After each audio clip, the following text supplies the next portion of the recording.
Os melhores contos. Apresentação e narração, Agnello Fedel. Edição, Paulo Henrique de Oliveira. Toda semana um novo conto e informações interessantes sobre seus autores.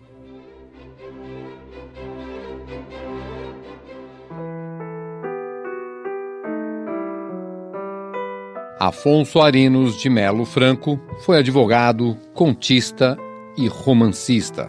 Nasceu em Paracatu, Minas Gerais, em 1º de maio de 1868 e faleceu em Barcelona, na Espanha, em 1916.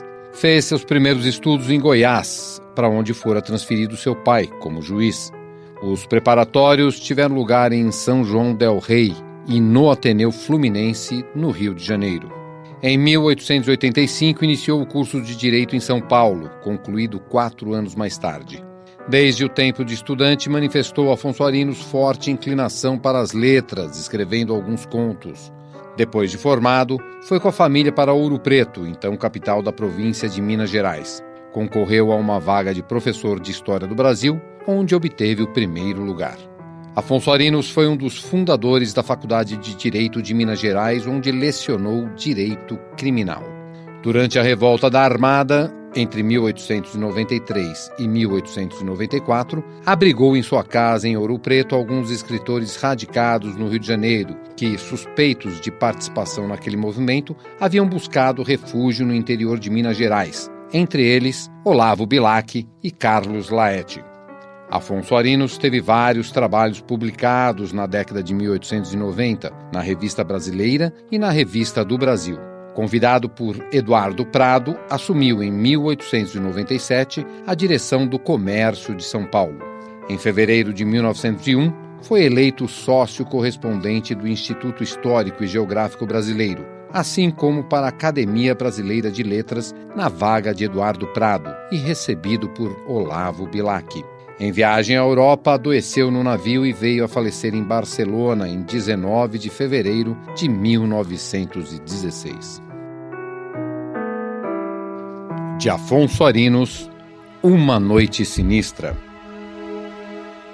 Ao cair da noite, sentindo-se refeito pelo jantar, endireitou-se para a tapera, caminhando vagarosamente.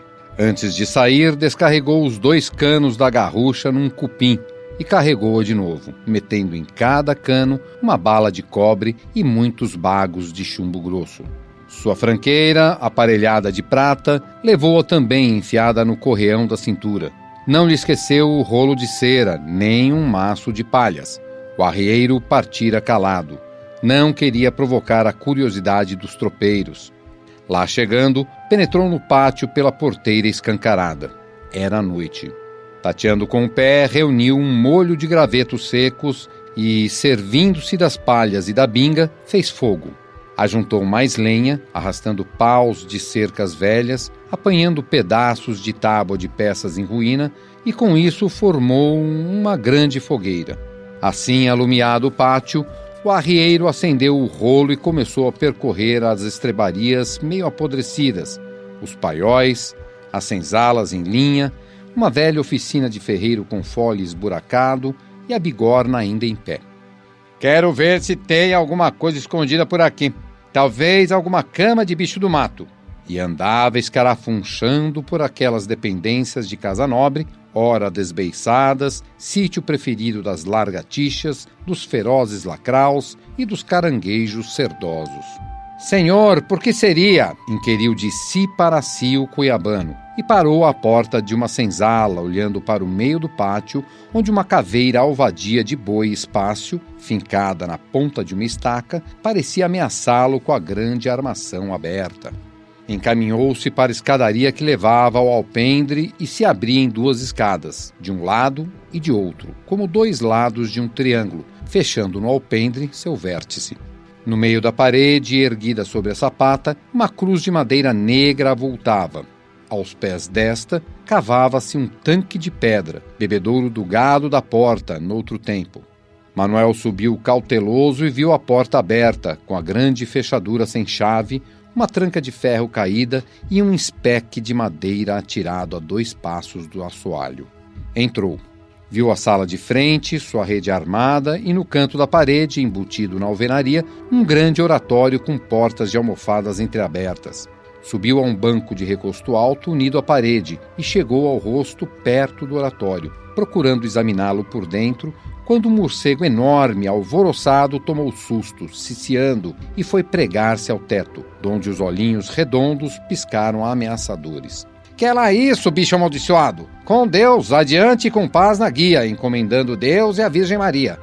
O arrieiro voltou-se, depois de ter murmurado as palavras de esconjuro, e cerrando a porta de fora, especou-a com firmeza.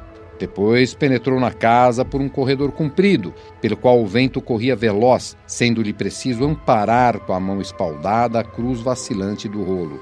E foi dar na sala de jantar, onde uma mesa escura e de rodapés torneados, cercada de bancos esculpidos, estendia-se, vazia e negra. O teto de estuque, oblongo e escantilhado, rachara, descobrindo os caibros e rasgando uma resga de céu por uma frincha de telhado. Por aí corria uma goteira do tempo das chuvas, e embaixo o assoalho podre ameaçava tragar quem se aproximasse despercebido. Manuel recuou e dirigiu-se para os cômodos do fundo. Enfiando por um corredor que parecia conduzir à cozinha, viu ao lado o teto abatido de um quarto, cujo assoalho tinha no meio um montículo de escombros.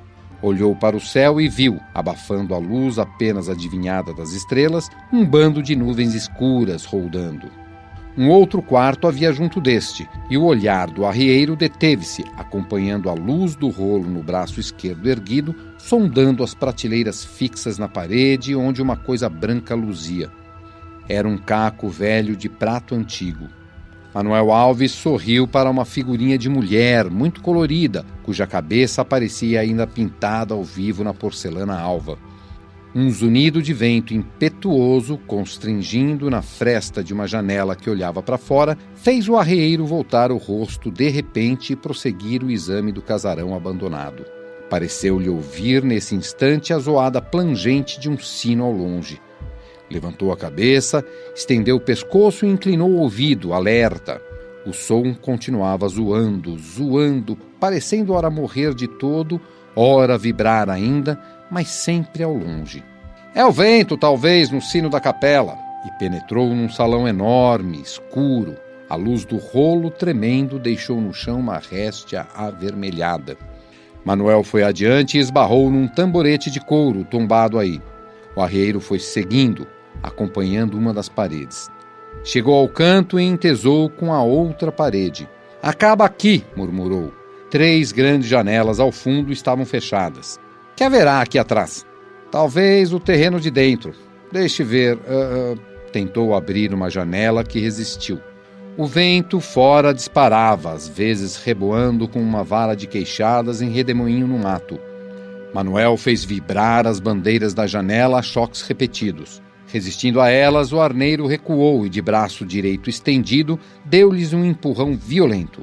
A janela, num grito estardalhance, escancarou-se e uma rajada rompeu por ela dentro latindo qual uma tilha enfurecida. Pela casa toda houve um talatar das portas, um ruído de reboco que caía das paredes altas e se esfarinha no chão. A chama do rolo apagou-se alufada e o cuiabano ficou só, babatando na treva. Lembrando-se da binga, sacou-a do bolso da calça. Colocou a pedra com um jeito e bateu-lhe o fuzil.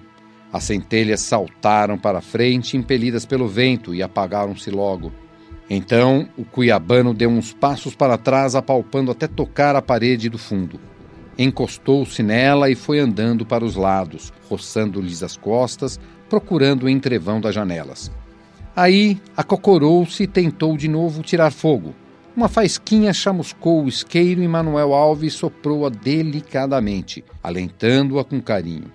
A princípio ela animou-se, quis alastrar-se, mas de repente sumiu-se. O arrieiro apalpou o isqueiro, virou-o nas mãos e achou úmido. Tinha-o deixado no chão, exposto ao sereno, na hora em que fazia fogueira no pátio e percorria as dependências deste. Meteu a binga no bolso e disse: "Espera, diaba, que tu has de secar com o calor do corpo." Neste entrementes, a zoada do sino fez-se ouvir de novo, dolorosa e longínqua. Então Cuiabano pôs-se a gatinhas, atravessou a faca entre os dentes e marchou como um felino, sutilmente, vagarosamente, de olhos arregalados, querendo varar a treva. Súbito, um ruído estranho fê-lo estacar, arrepiado e encolhido como um jaguar que prepara o bote. No teto soaram uns passos apressados de tamancos paracatando e uma voz rouquenta pareceu proferir uma imprecação. O arrieiro assentou-se nos calcanhares, apertou o ferro nos dentes e puxou da cinta a garrucha. Bateu com os punhos cerrados nos fechos da arma, chamando a pólvora aos ouvidos e esperou. O ruído cessara. A zoada do sino continuava, intermitentemente. Nada aparecendo, Manuel tocou para diante, sempre de gatinhas. Mas desta vez a garrucha, apertada na mão direita, batia no chão a intervalos rítmicos, como a úngula de um quadrúpede manco. Ao passar junto ao quarto do teto esboroado, o cuiabano lobrigou o céu e orientou-se. Seguiu então pelo corredor afora, apalpando. Novamente parou, ouvindo um farfalhar distante, um sibilo como o da réfega no buritizal. Pouco depois, um estrépito medonho abalou o casarão escuro e a ventania, alcateia de lobos rafados, investiu uivando e passou a disparada, estroando uma janela. Saindo por aí, voltaram de novo os austros furentes, perseguindo-se, precipitando-se, gargalhando sarcasticamente pelos salões vazios. Ao mesmo tempo, o arrieiro sentiu no espaço um arfar de asas, um soído áspero de aço que ringe e na cabeça, nas costas, umas pancadinhas assustadas. Pelo espaço todo ressoou um psiu, psiu, psiu e um bando enorme de morcegos sinistros torvelinhou no meio da ventania. Manuel foi impelido para a frente, à corrimaça daqueles mensageiros do negrume e do assombramento. De músculos crispados, num começo de reação selvagem contra a alucinação que o invadiam, o arrieiro alapardava-se, eriçando-se-lhe os cabelos. Depois seguia de manso, com o pescoço estendido e os olhos acesos, assim como um sabujo que negaceia. E foi rompendo a escuridão à caça desse ente maldito que fazia o velho casarão falar ou gemer, ameaçá-lo ou repeli-lo, num conluio demoníaco com o vento, os morcegos e as trevas. Começou a sentir que tinha caído num laço armado, talvez pelo maligno. De vez em quando parecia-lhe que uma coisa lhe arrepelhava os cabelos e uns animálculos desconhecidos perlustravam seu couro em carreira vertiginosa. Ao mesmo tempo, um rir abafado, uns cochichos de escárnio pareciam acompanhá-lo de um lado para o outro. "Ah, vocês não vão de me levar assim, não!" exclamava o arrieiro para o invisível. "Pode ser que eu seja onça presa na arataca, mas eu mostro! E batia com força a coronha da garrucha no solo ecoante. Súbito, uma luz indecisa, acuada por alguma janela próxima, fê-lo vislumbrar um vulto branco, esguio, semelhante a uma grande serpente, coleando-se, sacudindo-se. O vento trazia vozes estranhas das socavas da terra, misturando-se com os lamentos do sino, mais acentuados agora. Manuel estacou com as fontes latejando, a goela constrita e a respiração curta. A boca semiaberta deixou cair a faca. O fôlego, a modo de um sedenho, penetrou-lhe na garganta seca, sarjando-a, e o arrieiro roncou como um barrão acuado pela cachorrada. Correu a mão pelo soalho e agarrou a faca. Meteu-a de novo entre os dentes que rangeram no ferro. Engatilhou a garrucha e apontou para o monstro. Uma pancada seca no chão de aço do ouvido mostrou-lhe que sua arma fiel o traíra. A escorva caíra pelo chão e a garrucha negou o fogo. O arrieiro arrojou contra o monstro a arma traidora e gaguejou em meio a uma risada de louco. "Mandingueiros do inferno! Botaram mandinga na minha arma de fiança! Tiveram medo nos dentes de minha garrucha, mas vocês hão de conhecer homem, sombrações do demônio!" Deu um salto, arremeteu contra o inimigo, a faca vibrada como um ímpeto feroz ringou uma coisa e foi enterrar a ponta na tábua do soalho, onde o sertanejo, apanhado pelo meio do corpo num laço forte, tombou pesadamente. A queda assanhou-lhe a fúria e o arrieiro